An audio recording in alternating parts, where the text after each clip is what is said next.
Қалай балаға Каспий Голд ашуға болады? Бірінші Каспийдің қосымшасына өтеміз. Каспий Голд для ребенка деген батырманы басамыз. Әрі қарай жұмыс мынадай.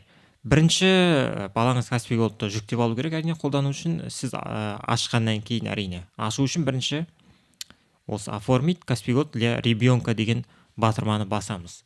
Ол осындай условиямен қолжетімді, яғни 6 жас пен 16 жастың арасында жылдық обслуживание 0 теңге және күніне 10 000 теңгеге дейін алынады, және перевод айына осынша.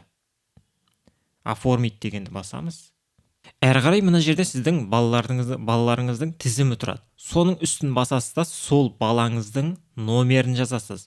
Соған код келеді. Сол кодты жазғаннан кейін Каспий Голд ашылады. Әрі қарай картамат арқылы карточканы алып, немесе Каспий Голдты қолдануды тез бастап кетуге болады. Картаны алу үшін картаматты қолданады. Мына жерде менде ештеңе жоқ.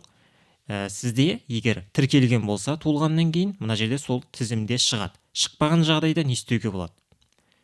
Мына жерде ол туралы жазылған. Ол үшін осы жерде көрсетілген инструкция бойынша әрекеттерді жасауыңыз керек. Бірақ көп жағдайда мына жерде шығады, соны басып тез қосуға болады.